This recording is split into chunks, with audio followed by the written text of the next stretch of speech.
For today's video, gusto kong ipakita sa inyo kung ano yung ginagamit ko na isang tool sa mga videos ko.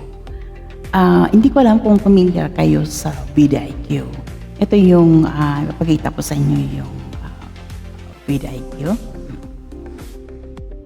Ito yung vidIQ. So, kung wala pa kayong vidIQ sa computer nyo, pwede nyo ito i-download. Download nyo. Baka pamilyar din kayo sa TubeBuddy. So parang TubeBuddy lang din ito. Pareho lang sila. Pero si vidIQ yung gusto kong gamitin kasi mas familiar na ako. Tapos pag na-download mo na ito sa computer mo, ayan, continue mo. Kung halimbawa, ito, pwede ka dito, continue mo lang yan. So, sign in ka lang. Kung ano yung account mo. Tapos, lalabas niyan dyan. Si vidIQ. Ngayon, si vidIQ, marami kang ano dito marami kang magagawa. So, pwede kang mag-optimize. Ito. Pwede kang mag-optimize. Pwede kang gumawa ng clippings. Pwede mong i-optimize yung mga shorts videos mo. Halimbawa, ito yung shorts videos mo. So kaya, dito naman sa video mo, pwede mong gawin yung mga thumbnail mo dito. At dito makikita mo na kung ang thumbnail mo ay mababa ang score. Halimbawa, katulad nito, 86 lang siya. Ay, 56 pala. Yellow yung kulay niya. Ibig sabihin, mababa siya. So, pwede mo siyang palitan. So, yung title green, sabihin okay siya. Pag gusto mong palitan yung thumbnail, so, click mo lang yan. Tapos, pwede ka mag-generate ng thumbnail. Halimbawa, dito, generate thumbnail. Ito, ayaw kong gumamit na ng vidIQ ng thumbnail. Kasi simula nung demonetize ako, kasi ang ganda ng mga thumbnail ng ang ganda ng thumbnail ng vidIQ. Ginagaya pati yung mukha ko, pati yung wala ng t-shirt ko. Mula noon, hindi na ako gumamit. So, ang ginamit ko Canva. Pero ito, ang ginawa ko sa Canva, mababa ang score. So, pwede mong palitan yan kung gusto mo. Ito naman, meron din ito. Meron din SEO. Sa SEO naman, pwede mo siyang mati-check mo kung ano yung mga tags. Halimbawa, gusto mo, kung lahat green, okay. Kung gusto mo dagdagan yung tags mo, kasi hanggang 500 naman yung tags mo, pwede mo siyang add. Ito, meron siyang suggestion, so pwede mo siyang idagdag. Ito, pwede mo siyang idagdag dyan. Pag lumampas ka ng 500, wala na po, hindi na pwede. So, hanggang 500 lang siya. So, ayan, okay pa siya kasi 300 plus pa lang. So, pwede ko pang dagdagan yan. Ayan. So, tapos, siyempre, kailangan mo lang i-save yan. I-save mo yung changes mo. Pero ayan, pagka, kailangan mo lang, gaganong ka lang. Kasi, minsan, kailangan mag-authorize si Google sa vidIQ. So, ito yung sa shorts, ay sa long video mo. Pwede ka rin gumawa sa shorts mo. Halimbawa, gusto mong pumunta sa shorts videos mo. Pwede mong gawin yan. So, hanapin mo lang pwede mo ito, shorts mo. Yung shorts mo, may shorts mo na gusto mong, gusto mong mababa, ito, pwede mo siyang palitan. Kasi meron siyang, ibig sabihin, yung content mo mababa, hindi siya kaaya-aya. Hindi siya pumapasa sa paningin ni vidIQ. So, pwede mo siyang baguhin. Yung title maganda kasi green, yan. Pwede mong i-click yan. Ang gusto mo palitan yung title, pumili ka dito, pwede rin. Pwede rin pumunta ka dito sa SEO. At kung nakita mo may pula, ayun, alisin mo yung pula na yan.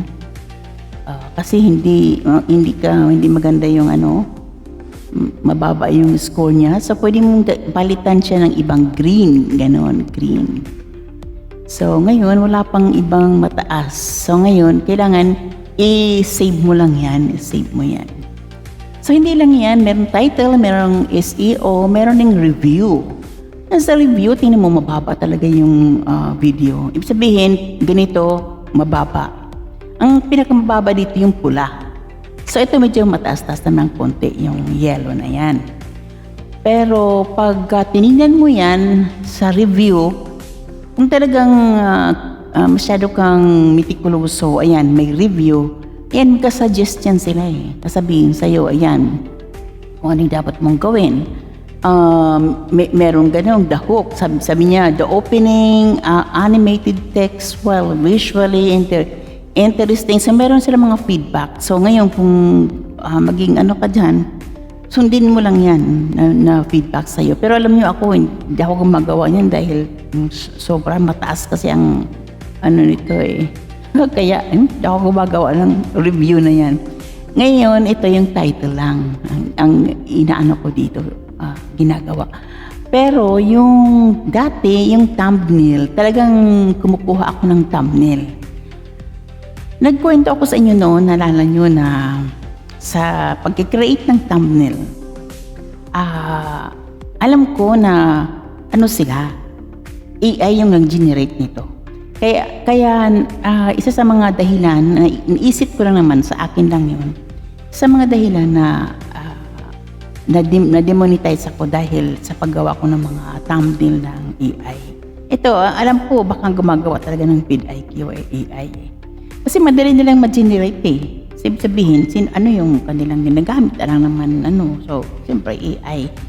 So, madali nilang gawin. So, di na ako gumamit ngayon ng thumbnail ng vidIQ. Gumagamit na ako sa kanila pag nag-optimize ako. Halimbawa, ito, gusto kong ma-optimize. Ito, yan, makikita mo kung ano yung dapat mong gawin. Halimbawa, dito sa video mo, gusto mong yung SEO mo, palitan mo yung mga pula, alisin mo, palitan mo ng mga bago na green. Ang vidIQ ay kailangan mo maging member o mag-subscribe sa kanila. So, ibig sabihin, monthly ka, mag-subscribe, magbabayad ka sa kanila monthly. So, mayroon mga price, halimbawa 1,000 plus yung ibang subscription. So, meron namang free. Kailangan sa may bayad, talagang lahat, baka ma-access mo, makikita mo na kung yellow o kaya pula yung video mo, makikita mo, mamonitor mo sila.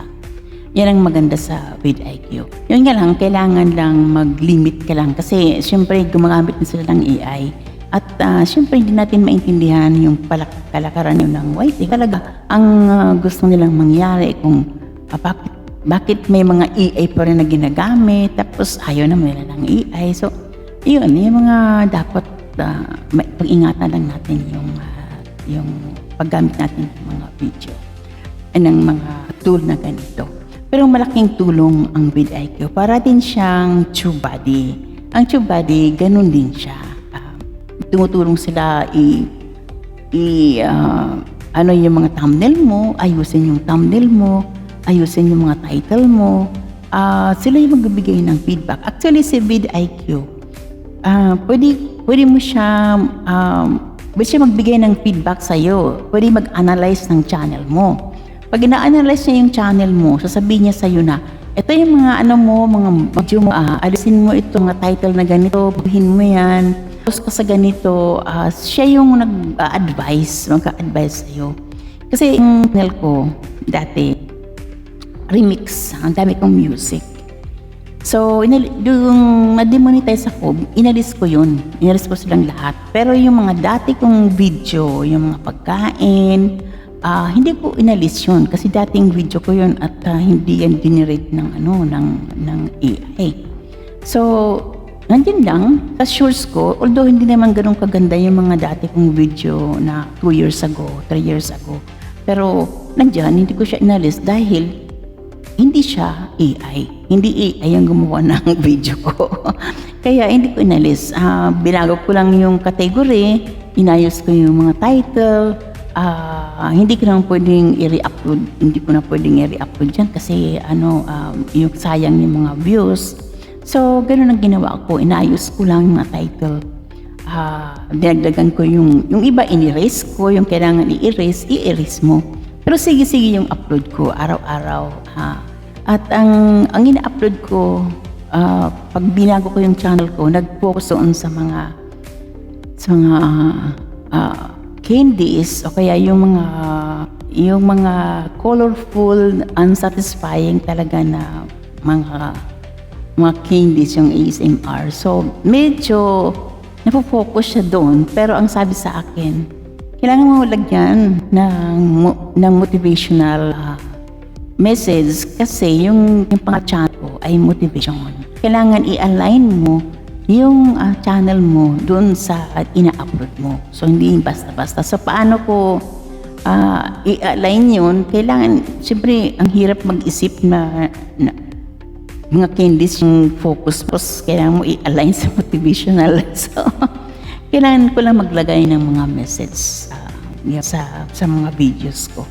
So, ito lang guys. So, sana natutunan kayo dito sa paggamit ng